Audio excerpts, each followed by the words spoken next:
सभी को जय मसीह की।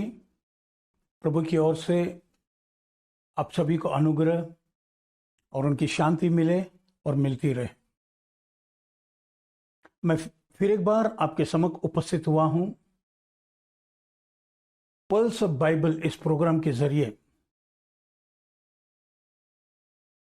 हम आप तक अलग अलग रीति से नए सिरे से परमेश्वर का वचन अलग अलग विषयों पर पहुंचा रहे हैं। यदि आपने हमारे YouTube चैनल को सब्सक्राइब न किया हो तो कृपा करके सब्सक्राइब कर लीजिएगा और बेल बटन प्रेस कीजिए, जिससे कि जो भी हम वीडियोस अपलोड करें उसका नोटिफिकेशन आपको मिलता रहे और आप परमेश्वर के वचनों के द्वारा आप और आपका घराना आशीर्वादित होते रहे। मसीह यीशु के नाम से आमीन। आज जिस विषय को लेकर मैं आपके सामने आ रहा हूं एक बहुत बड़ा चिंता का विषय है। मैं चिंता इसलिए कह रहा हूं क्योंकि ये जो विषय अब चल रहा है, खास करके जो कोविड-19 है, जिसको कोरोना भी बोलते हैं, वो बहुत ही एक भयावह का माहौल तैयार किया हुआ है। और चिंता का विषय इसलिए भी कि ये आए दिन अपना प्रभाव बढ़ाता जा रहा है। कहीं से भी मानव जाति को राहत नहीं मिल रही है, चाहे वो दवाइयों के जरिए रहे या किसी भी जरिए रहे। इंसानों को राहत नाम का चीज नहीं मिल रहा है। इंसान आज डरा हुआ है। इतना भयंकर रीति से ये बीमारी का प्रभाव है और ये सारे संसार पर छाया हुआ है। तो ऐसे में हम विश्वासियों का क्या जिम्मेवारी है, क्या रिस्पॉन्सिबिलिटी है, यह हमें जरूर सोचना होगा और समझना होगा कि हम ऐसे वक्त क्या करें और परमेश्वर हमसे चाहते क्या है। क्या परमेश्वर चाहते हैं कि हम शांत रहे? क्या परमेश्वर चाहते हैं कि हम चुपचाप रहे, या फिर परमेश्वर कुछ और चाहते हैं हमसे? क्योंकि इस समय हो सकता कोई आपका भाई, कोई आपका रिलेटिव, कोई आपका मित्र या जिसको आप जानते नहीं हैं, वे लोग बीमार हैं, मृत्यु और जीवन के बीच में संघर्ष कर रहे हैं। हॉस्पिटल में जगह नहीं मिल रही है, ऑक्सीजन नहीं मिल रहा है, वेंटिलेटर्स नहीं मिल रहे, आईसीयू नहीं मिल रहे। तो एक बहुत बड़ा ये एक यूनिवर्सल विषय बना हुआ है। मैं कह रहा था कि इस बीच में हमारी जिम्मेदारी क्या है उन लोगों के प्रति जो लोग बीमार हैं और जो सारा संसार संघर्ष कर रहा है, उसके प्रति हमारा क्या जिम्मेदारी। तो एक छोटा सा घटना मैं आपके समक्ष रखना चाहता हूं और मेरी आशा है कि जरूर आप लोगों को मदद करेगा परमेश्वर को समझने के लिए, उसके मकसद को और उसकी इच्छा को समझने के लिए। यह घटना है उत्पत्ति का 18वां अध्याय की।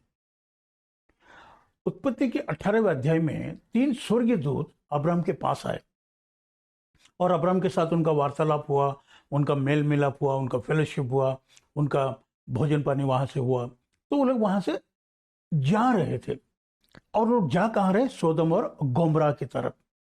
और उस वक्त उन्होंने सोचा सोदम और गोमरा पर जो परमेश्वर का न्याय आने वाला है वो अब्राहम से हम छिपाए रखें या अब्राहम को हम बताएं। यह बहुत बड़ा विषय है और यह चर्चा का भी विषय है। परंतु उन्होंने ये सोचा, परमेश्वर ने यह सोचा, तो क्यों ना मैं अब्राहम को ये बातें बताऊं। तो बाइबल ऐसे कहती है 18वां अध्याय का 22 वचन से आके, तब वे पुरुष वहां से मुड़े और सोदम और गोमरा की तरफ जाने लगे। तो वे लोग अब जा रहे हैं सोदम और गोमरा को देखने के लिए कि वहां पर क्या चल रहा है, किस प्रकार से उस पर उसको दंडित करना है। परमेश्वर ने दंड नियुक्त कर दिया है तो वो दंड आएगा ही उनके ऊपर। परंतु जिस क्षण अब्राहम को मालूम हुआ ये बात, अब्राहम सबसे पहले परमेश्वर को जानते थे कि परमेश्वर बहुत ही दयालु है और क्रोध करने में धीमा है। इस बात को अच्छी रीति से अब्राहम जानते थे। इसलिए जब वो 3 लोग वहां से गए, 3 स्वर्गदूत। बाइबल कहता है कि अब्राहम परमेश्वर के समक्ष खड़ा रह गया। अब ये खड़ा रह गया, इसका मतलब ये नहीं कि वो कुछ सोचते रह गया। इसका मतलब ये है कि वो प्रार्थना करने के लिए खड़ा हो गया, मध्यस्थ करने के लिए। किसके लिए? सोदम और गोमरा के लिए। सोदम और गोमरा पे परमेश्वर का न्याय आने वाला, लेकिन अब्राहम उनके लिए मध्यस्थ करने के लिए खड़ा हो गया, क्योंकि अब्राहम मनुष्य के प्राण का वैल्यू जानता था। अब्राहम की यह इच्छा कभी न रही है कि कोई भी मनुष्य परमेश्वर को जाने बगैर मर जाए।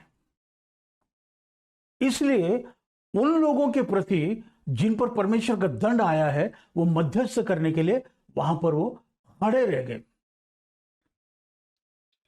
चर्च,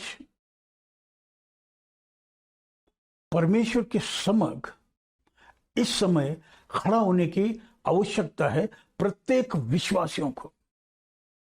हम शांत रह के नहीं चलेगा। हम अपनी आंखें और कान बंद नहीं रख सकते।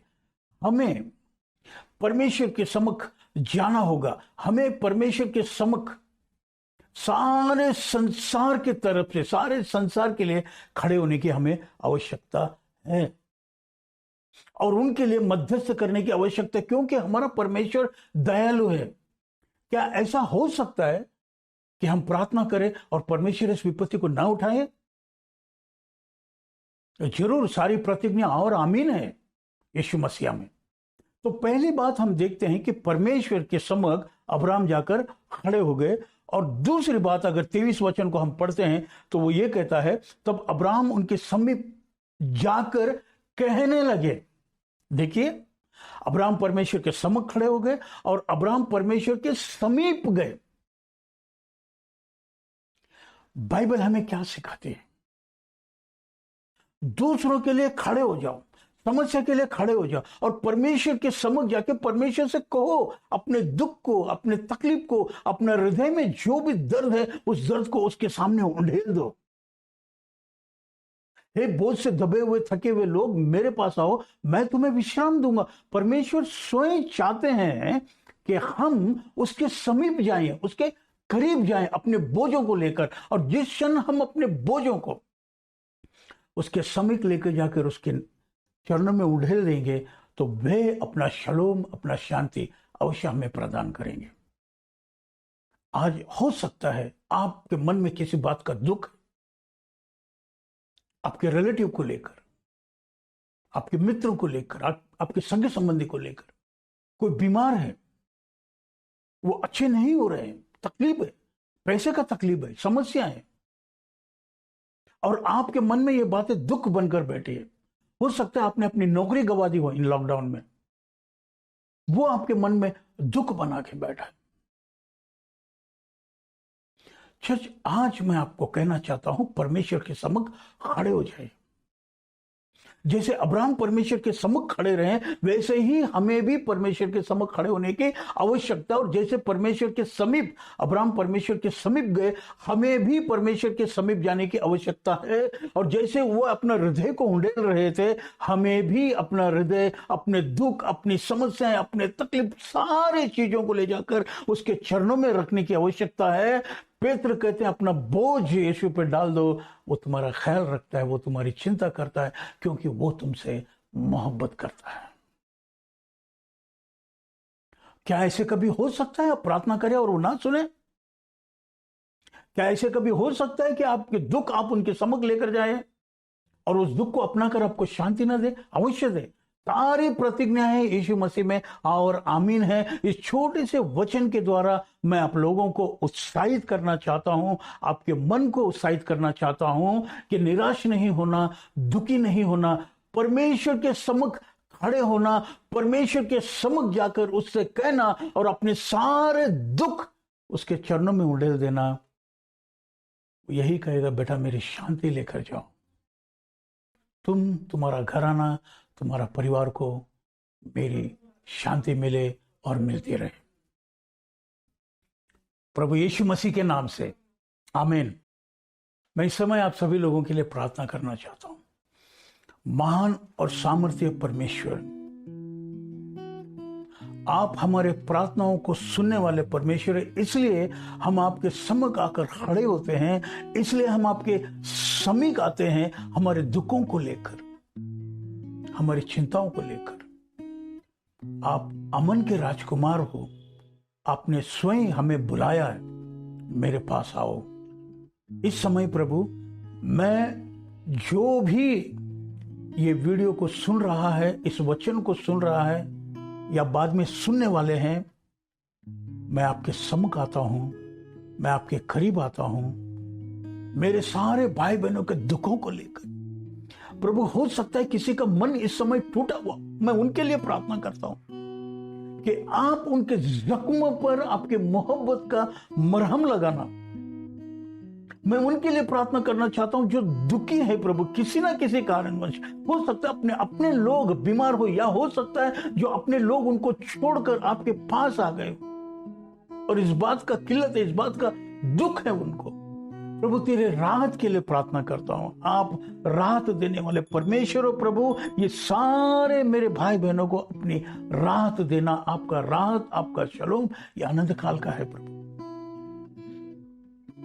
हो सकता है कोई नौकरी को लेकर चिंता है, हो सकता है किसी पर कर्जा है, हो सकता है किसी पर फाइनेंशियल बोझ है। मैं उन सारे लोगों के लिए प्रभु आजादी बोलता हूं मसीह यीशु के नाम से। जीवनों के हर एक क्षेत्र में जहां वो संघर्ष कर रहे हैं, जहां वो दुख सह रहे हैं, जहां वो तकलीफ में, जहां पर आंसू बहा जा रहा है, पवित्र आत्मा, मेरी प्रार्थना है प्रभु, तेरे राज्य में परमेश्वर सारे लोगों के आंसू पोंछ दिए जाते हैं, टूटे हृदय छोड़ दिए जाते हैं। प्रभु, तू उन्हें व्यक्तिगत रीति से स्पर्श कर, उनके जख्मों को स्पर्श कर, उनके दुखों को स्पर्श कर, उनके आंसुओं को पोंछ कर अपनी शांति उन्हें देना पड़े।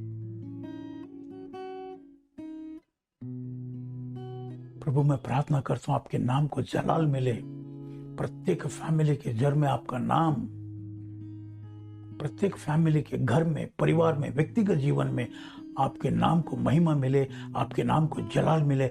ऐसा सामर्थ्य कार्य करना प्रभु, कृपा करके दयालु परमेश्वर, तू जो दयालु है, तू जो कृपालु है, तू क्रोध करने में धीमा है प्रभु, तेरी अपार दया मेरे भाई बहनों पर होने दे। तेरी विश्वसनीयता महान है, तेरी विश्वसनीयता के जरिए तू प्रभु मेरे भाई बहनों के जीवन में कार्य कर। ये मेरी दुआ है आपके चरणों में, मसीह यीशु के नाम से, आमीन और आमीन।